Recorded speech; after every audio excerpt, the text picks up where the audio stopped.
बिस्मिल्लाहिर्रहमानिर्रहीम। Dear students, अस्सलाम वालेकुम। उम्मीद है आप लोग खैरियत से होंगे। चैप्टर नंबर 13 हम लोग पढ़ रहे हैं और आज लेक्चर नंबर 12 के ऊपर बात करेंगे। S and P block elements यानी इनऑर्गेनिक केमिस्ट्री। और आज के हमारे जो लर्निंग ऑब्जेक्टिव्स हैं उनमें group 2 elements and their physical properties. जैसा कि मैं आप लोगों को प्रीवियस जितनी भी क्लासेस हुई उनमें बताता रहता हूँ कि इस चैप्टर के अंदर हमारे पास 5 मेन टॉपिक थे। एक था थर्ड पीरियड का।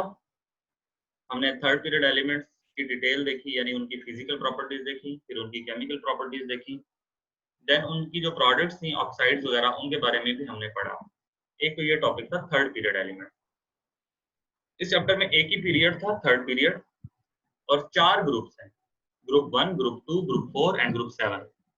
ग्रुप 1 का टॉपिक हम लोग खत्म कर चुके हैं। ग्रुप 1 के अंदर भी हमने यही चीजें देखी थी। सबसे पहले हम उन एलिमेंट्स की फिजिकल प्रॉपर्टीज पढ़ते हैं, देन हम उनकी केमिकल प्रॉपर्टीज पढ़ते हैं। और केमिकल प्रॉपर्टीज में भी सिर्फ 3 चीजें होती हैं: reaction with water, reaction with oxygen and reaction with chlorine. तो थोड़ा सा मजीद इसमें एडिशन हो जाती है अगर कोई ग्रुप जो है वो स्पेशल कैरेक्टरिस्टिक्स रखता है। जिस तरह ग्रुप 1 में हमने देखा था फ्लेम टेस्ट जो है वो उनकी एक एबिलिटी है कि वो फ्लेम टेस्ट के ऊपर कलर शो करते हैं, तो हमने फ्लेम टेस्ट का भी एक टॉपिक देखा। और ग्रुप 2 के अंदर अगर कोई स्पेशल फीचर होगा इनका तो वो भी हमारी बुक में दिया होगा और हम डिस्कस करेंगे। इसी तरह आप ग्रुप 4 में देखेंगे कि उनकी भी अब 2 मेन चीजें होंगी, एक फिजिकल प्रॉपर्टीज और एक केमिकल प्रॉपर्टीज। और अगर उनका कोई स्पेशल फीचर होगा, जिस तरह ग्रुप 4 वालों के अंदर एक खूबी होती है, वो इनर्ट पेयर इफेक्ट शो करते हैं। अब इनर्ट पेयर इफेक्ट एक एडिशनल टॉपिक हो जाएगा उस टॉपिक का या उस ग्रुप का, वो हम इंशाल्लाह उसमें डिस्कस करेंगे। तो इस तरह से मतलब आप देख लें कि आपको मैंने एक ओवरव्यू दिया हुआ है, एक बेसिक बात बताई है कि हमने जो ये चैप्टर है उसमें जो ग्रुप्स और पीरियड्स हैं उनकी क्या क्या चीजें स्टडी करनी है। तो आज का जो हमारा टॉपिक है बहुत आसान है और आपके ये प्रीवियस जो ग्रुप 1 के एलिमेंट्स थे सेम उसी तरह से है। थोड़ा सा इसके अंदर कहीं पर कोई जाहिर सी बात है, एलिमेंट्स तो वो नहीं है ना जो हमने पहले पढ़े थे, एलिमेंट्स तो डिफरेंट हो गए, तो इनकी केमिस्ट्री भी उस लिहाज से थोड़ी सी डिफरेंट हो जाएगी, लेकिन मेन जो थीम है वो आपका वही रहेगा। इस तरह अब ग्रुप 2 एलिमेंट्स के अंदर सबसे पहले आपको इनके नाम आने चाहिए, इनके इलेक्ट्रॉनिक कॉन्फ़िगरेशन आनी चाहिए। तो ये चीजें हम अभी डिस्कस करते हैं। ग्रुप 2 जो एलिमेंट्स होते हैं वो बेरिलियम से स्टार्ट होते हैं। Beryllium, magnesium, calcium, strontium, barium and radium, ये इनके सिंबल्स हैं, ये आप लोगों को आने चाहिए। इसके लिए जब मैंने आपको पहला लेक्चर दिया था तो मैंने आपको एक लाइन लिखवाई थी, बी मग का सर बड़ा। तो ये एक लाइन होती है जो ग्रुप 2 के लिए हम लोग बच्चों को बताते हैं कि आप इस तरह से इनको याद कर सकते हैं। बी मग का सर बड़ा यानी beryllium, magnesium, calcium, strontium, barium and radium, ये एक लाइन होती है जिससे आप इन एलिमेंट्स को याद कर सकते हैं। अब आप देखें तो सबके अंदर ये एस सबशेल इन्वॉल्व है, इसीलिए इनको एस ब्लॉक एलिमेंट्स भी कहा जाता है। फिर सबके अंदर 2 इलेक्ट्रॉन हैं, जो इनका वैलेंस शेल है उसमें 2 इलेक्ट्रॉन हैं, और ये ग्रुप 2 है। ग्रुप 2 का मतलब है ग्रुप नंबर आपको बताता है कि आखिरी शेल में कितने इलेक्ट्रॉन होंगे। ग्रुप 2 की वजह से इनके तमाम के अंदर 2-2 इलेक्ट्रॉन हैं। ये जरूर है कि हीलियम, ये जो बेरिलियम है इसमें जो आखिरी शेल होता है वो दूसरा होता है, क्योंकि ये सेकंड पीरियड से है। पीरियड नंबर आपको बताता है नंबर ऑफ वैलेंस शेल, आखिरी शेल कौन सा होगा। मैग्नीशियम आपको पता है इसके नीचे होता है, यानी थर्ड रो में होता है, तो इसका आखिरी जो 2 इलेक्ट्रॉन होते हैं वो तीसरे शेल में होते हैं और उसके एस सब शेल में होते हैं, तो ये 3s2 हो जाता है। और इसी तरह कैल्शियम जो है वो 4s2, strontium 5s2, barium 6s2। जैसे जैसे आप नीचे जाएंगे नंबर ऑफ शेल बढ़ते जाएंगे, तो इलेक्ट्रॉनिक कॉन्फ़िगरेशन उस हिसाब से थोड़ी सी चेंज होती जाएगी। अगर हम इनकी जनरल इलेक्ट्रॉनिक कॉन्फ़िगरेशन देखें तो उसको यूं लिखा जाता है ns2। ns2n होता है नंबर ऑफ शेल कि उसकी किस शेल के ऊपर इलेक्ट्रॉनिक कॉन्फ़िगरेशन खत्म हो रही है। s का मतलब है कि उसका s सब शेल इन्वॉल्व होगा और उसमें कितने इलेक्ट्रॉन होंगे, 2 होंगे। ये इनकी जनरल इलेक्ट्रॉनिक कॉन्फ़िगरेशन है जो ns2 के नाम से होती है। n आप देख लें, बेरिलियम के केस में 2 है, मैग्नीशियम के केस में 3 है, कैल्शियम के केस में 4 है, क्योंकि नीचे आने से इनका जो शेल होता है वो चेंज होता जाता है। तो ये एक हमारे पास इनका एक ओवरव्यू, एक बहुत ही बेसिक इंट्रोडक्शन कि ग्रुप 2 एलिमेंट्स क्या होते हैं, कौन कौन से होते हैं और इनकी इलेक्ट्रॉनिक कॉन्फ़िगरेशन कैसी होती है और इनमें ये शेल्स की वजह से चेंज क्यों होती है। उसके बाद हमारे पास जब हम इनकी फिजिकल प्रॉपर्टी स्टडी करते हैं तो अगेन वही सारी चीजें क्या होगा, atomic radius, ionization energy, electron affinity, electronegativity, melting point and boiling point, ये 4-5 चीजें होती हैं जो हमने इनकी फिजिकल प्रॉपर्टीज में डिस्कस करनी होती है। और अगर इनमें कहीं पर कोई एक्सेप्शन आएगी तो वो आपको पता होनी चाहिए। अब ग्रुप 1 के अंदर ऐसी कोई एक्सेप्शन नहीं थी कि कहीं पर ऐसा नहीं हुआ कि कोई चीज बढ़ रही थी और अचानक से वो कम हो गई, कोई चीज कम हो रही थी तो वो अचानक से बढ़ गई, ऐसा कुछ नहीं था। तो अब देखें ग्रुप 2 में अगर इस तरह की कोई चीज होगी तो वो हम डिस्कस कर लेंगे। एटॉमिक रेडियस यानी एटॉमिक साइज। अब ग्रुप के अंदर तो आपको पता है एटॉमिक साइज बढ़ता है, क्योंकि अभी आपने देखा इलेक्ट्रॉनिक कन्फिगरेशन से कि नंबर ऑफ शेल्स बढ़ रहे होते हैं, इसीलिए उनकी इलेक्ट्रॉनिक कन्फिगरेशन भी चेंज हो रही होती है। तो यही चीज आपको इसके एटॉमिक रेडियस की इस ग्राफ में नजर आ रही है कि जैसे जैसे आप डाउन द ग्रुप जा रहे हैं, बेरिलियम का साइज देखें छोटा है, मैग्नीशियम का साइज उससे बड़ा है, कैल्शियम का साइज उससे भी बड़ा है, क्योंकि अब इसमें शेल्स ऐड होते जा रहे हैं। तो ये एक ग्रेजुअल इंक्रीज आपको नजर आ रहा है कि down the group atomic size increase होता है, और वही ट्रेंड हमें ग्रुप 2 के एलिमेंट्स में नजर आ रहा है कि बेरिलियम से बेरियम तक आपको कहीं कोई एक्सेप्शन नजर नहीं आती, ये एटम का जो साइज है ये इंक्रीज होता है, इसमें कोई एक्सेप्शन नहीं है, कोई ऐसी खास बात नहीं है। हाँ, आपके रीजन पूछ ली जाती है तो आपको रीजन जरूर आनी चाहिए कि जैसे जैसे डाउन द ग्रुप जाते हैं नंबर ऑफ शेल्स इंक्रीज होते जाते हैं, तो नंबर ऑफ शेल्स के इंक्रीज होने की वजह से एटम का जो साइज है वो बढ़ जाता है, या वैलेंस शेल और न्यूक्लियस के दरमियान जो डिस्टेंस है वो इंक्रीज हो जाता है। उसके बाद दूसरा हमारे पास जो इसका फैक्टर है वो आयनाइजेशन एनर्जी, यानी इलेक्ट्रॉन निकालने के लिए जो आप उसको एनर्जी देंगे वो। तो आयनाइजेशन एनर्जी का ट्रेंड जनरली हम यही कहते हैं कि डाउन द ग्रुप डिक्रीज होती है। तो यहाँ पर भी आपको वही ट्रेंड देखने में मिल रहा है कि बेरिलियम की आयनाइजेशन एनर्जी सबसे ज्यादा है, मैग्नीशियम की उससे कम है, कैल्शियम की उससे कम है, स्ट्रोंशियम और बेरियम इनकी सबसे कम है। तो इसकी वजह भी आपको आनी चाहिए। वजह क्या है कि जैसे जैसे आप डाउन द ग्रुप जाते हैं एटॉमिक साइज बढ़ता जाता है, यानी न्यूक्लियस और वैलेंस शेल के दरमियान डिस्टेंस बढ़ जाता है, जिसकी वजह से इलेक्ट्रॉन निकालना आसान होता है और कम एनर्जी देने से इलेक्ट्रॉन निकल जाता है। तो ये आयनाइजेशन एनर्जी का एक ट्रेंड था कि down the group ionization energy decrease होती है, और ग्रुप 2 के एलिमेंट्स में भी सेम वही चीज हमें देखने को मिली, कोई इसके अंदर एक्सेप्शन नहीं है। फिर आती है इलेक्ट्रोनेगेटिविटी, यानी the tendency of an atom to attract the shared pair of electron, के इलेक्ट्रॉन को अट्रैक्ट करने की जो एबिलिटी है ये भी डिपेंड करती है एटॉमिक साइज के ऊपर। जितना एटम का साइज छोटा होगा उतना ही वो इलेक्ट्रोनेगेटिव होगा।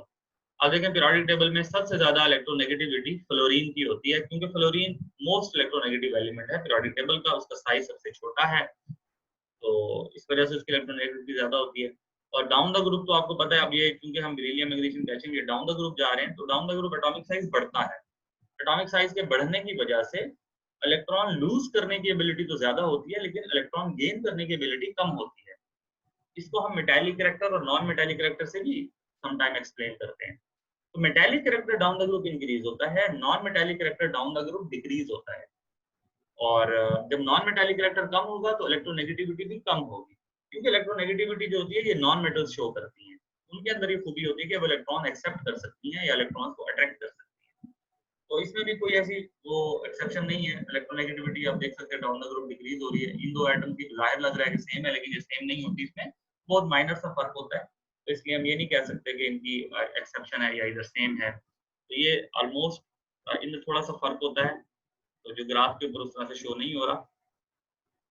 ये इलेक्ट्रोनेगेटिविटी का ट्रेंड बिल्कुल simple, electronegativity down the group decrease होती है। उसके बाद हमारे पास जो फैक्टर होता है वो होता है melting point and boiling point. दो होते हैं, melting point and boiling point. अगर आपको मेल्टिंग पॉइंट समझ आ जाए तो आपके लिए बॉइलिंग पॉइंट को एक्सप्लेन करना कोई मुश्किल नहीं है। ग्रुप 1 के अंदर तो हमने ये देखा था कि मेल्टिंग पॉइंट और बॉइलिंग पॉइंट में कोई एक्सेप्शन नहीं थी। Down the group melting point जो है वो डिक्रीज हो रहा था, और बॉइलिंग पॉइंट भी डाउन द ग्रुप डिक्रीज हो रहा था। तो लेकिन यहाँ पर जो ग्रुप 2 के एलिमेंट्स होते हैं इनमें हमें कुछ मसले मसाइल नजर आते हैं, वो जरा मैं पहले इलेबोरेट कर दूं। अगर हम इनका जनरल ट्रेंड देखें तो melting point down the group decrease होना चाहिए, क्योंकि डाउन द ग्रुप एटम्स के साइज बढ़ जाते हैं और बड़े साइज के एटम्स के दरमियान जो फोर्सेस होती हैं वो वीक होती हैं। आप देख सकते हैं बेरिलियम का जो मेल्टिंग पॉइंट है ये सबसे ज्यादा है। इसकी रीजन क्या है कि बेरिलियम का जो साइज है वो सबसे छोटा है। Beryllium is the smallest element in its group. Beryllium अपने ग्रुप में सबसे छोटा है, इसलिए इसके एटम्स एक दूसरे के साथ बहुत क्लोजली पैक्ड होते हैं। उनको तोड़ने के लिए बहुत ज्यादा एनर्जी चाहिए, मेल्टिंग पॉइंट बहुत ज्यादा होता है। तो ये तो हमें बात समझ आ गई। अब जैसे आप मैग्नीशियम पे आते हैं तो मैग्नीशियम के एटम्स का साइज बड़ा होता है, जिसकी वजह से इसका मेल्टिंग पॉइंट बेरिलियम से कम होगा और वो हमें नजर आ रहा है। अब मैग्नीशियम से आगे जब आप कैल्शियम पे जाते हैं तो कैल्शियम के एटम्स का साइज तो और बड़ा होता है। अब एटम्स का साइज बड़ा होने के वजह से इसका जो मेल्टिंग पॉइंट था वो मैग्नीशियम से कम होना चाहिए था, यानी ये ग्राफ नीचे की तरफ आना चाहिए था, लेकिन ये ग्राफ ऊपर चला गया। ये जो जगह है ये वाली, यहाँ पर मसला है। आगे फिर ठीक है, देखें कैल्शियम के बाद जब स्ट्रोंशियम पे आते हैं तो इसका एटम्स का साइज बड़ा है, एटॉमिक फोर्सेस वीक हो गई तो मेल्टिंग पॉइंट कम हो गया। आगे बेरियम है, उसका भी एटॉमिक फोर्स इसी तरह से ही है, एटम्स के दरमियान फोर्सेस कम है तो उसका मेल्टिंग पॉइंट कम हो गया। लेकिन यहाँ पे ऐसा क्या हुआ, मैग्नीशियम और कैल्शियम के दरमियान हमें ये चीज क्यों नजर नहीं आ रही कि मैग्नीशियम का मेल्टिंग पॉइंट ज्यादा होना चाहिए था और कैल्शियम का कम होना चाहिए था, लेकिन कैल्शियम का मेल्टिंग पॉइंट ज्यादा है, मैग्नीशियम का मेल्टिंग पॉइंट कम है। यानी जो नॉर्मल ट्रेंड चल रहा था उस ट्रेंड से हम लोग पीछे हट गए। तो ये बात आप लोगों को पता होनी चाहिए, बहुत सिंपल और आसान है, इसकी ज्यादा डिटेल में मैं नहीं जाता। जो आप लोगों से पूछ जा सकती है या जो चंद पॉइंट्स आपको आने चाहिए इसके हवाले से, तो इसके अंदर ना पैकिंग का फर्क होता है। ये जो मैग्नीशियम होती है ये होती है HCP, और ये जो कैल्शियम होती है ये होती है CCP। अब ये HCP और CCP ये आपने फर्स्ट ईयर में पढ़ा था, हेक्सागोनल क्लोज पैकिंग और cubic close packing. First year के टॉपिक पता नहीं आपको याद है कि नहीं है, लेकिन कम से कम इतना तो पता होगा कि हमने पढ़ा था। हेक्सागोनल क्लोज पैकिंग और क्यूबिक क्लोज पैकिंग, दो तरह की पैकिंग हमने पढ़ी थी फर्स्ट ईयर में। हेक्सागोनल क्लोज पैकिंग के अंदर जो एटम्स होते हैं उनके दरमियान स्पेस थोड़ी ज्यादा होती है, और जो क्यूबिक क्लोज पैकिंग होती है इनके अंदर एटम्स के दरमियान स्पेस कम होती है, यानी ज्यादा करीब जुड़े हुए होते हैं। तो मैग्नीशियम और कैल्शियम का बेसिक जो वजह है वो इनकी पैकिंग का डिफरेंस है। कैल्शियम का साइज तो बड़ा होता है एटम्स का, लेकिन उसके अंदर पैकिंग ऐसी है कि उस पैकिंग की वजह से उसका जो मेल्टिंग पॉइंट है वो मैग्नीशियम से ज्यादा हो जाता है।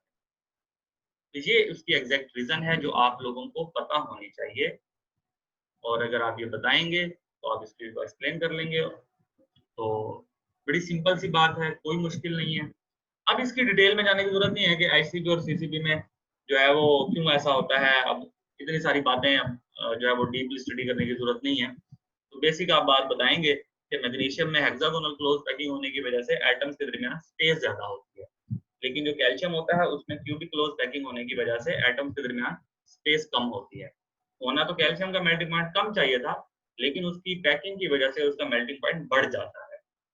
तो ये एक सिंपल सी रीजन है जो आप लोगों को आनी चाहिए, और यहीं पर ही यही एक एक्सेप्शन थी, यही एक मसला था जो इस ग्रुप के अंदर है। बाकी आपने देखा कि ऊपर आपने जितने ट्रेंड पढ़े हैं किसी के अंदर कोई मसला नहीं था। एटॉमिक साइज के अंदर आपने देखा ग्रेजुअल इंक्रीज आया, आयनाइजेशन एनर्जी में देखा ग्रेजुअल डिक्रीज आया, इलेक्ट्रोनेगेटिविटी में भी डिक्रीज आया, मेल्टिंग पॉइंट में भी डिक्रीज आता है। सिर्फ इस जगह पे मसला था, वो हमने एक्सप्लेन कर दिया। और यही चीज बॉइलिंग पॉइंट में आपको नजर आएगी कि बॉइलिंग पॉइंट में भी आप देख सकते हैं कि जो बेरिलियम है उसका बॉइलिंग पॉइंट ज्यादा है, मैग्नीशियम का कम है। मैग्नीशियम कैल्शियम में अगेन आप बता चुके हैं। और स्ट्रॉन्शियम बेरियम में भी यही चीज है, सेम आपको यही पैटर्न देखने में मिलेगा कि स्ट्रॉन्शियम और बेरियम में भी आपको स्ट्रॉन्शियम का बॉइलिंग पॉइंट कम नजर आ रहा है और बेरियम का ज्यादा। इसमें भी इनकी पैकिंग का फर्क है, ये HCP है और ये CCP है। तो यानी ये हेक्सागोनल क्लोज पैकिंग है और ये क्यूबिक क्लोज पैकिंग है, उसकी वजह से जो है इसके अंदर ये फर्क आता है कि इनका मेल्टिंग पॉइंट में अगेन, यानी बॉइलिंग पॉइंट में आपको दो जगहों पर एक्सेप्शन नजर आई, एक ये जगह थी और अगेन इन दोनों में, और मेल्टिंग पॉइंट में आपको एक जगह पे एक्सेप्शन नजर आती है। तो ये एक्सेप्शन आप लोगों ने ध्यान में रखनी है। ये बहुत ही सिंपल सा आज का टॉपिक था, कोई मुश्किल नहीं है। इससे रिलेटेड आपको कोई शॉर्ट क्वेश्चन आ सकता है, कोई MCQ पूछा जा सकते हैं। तो ये आज का टॉपिक है। इंशाल्लाह नेक्स्ट क्लास में आपसे मुलाकात होगी, तब तक के लिए अल्लाह।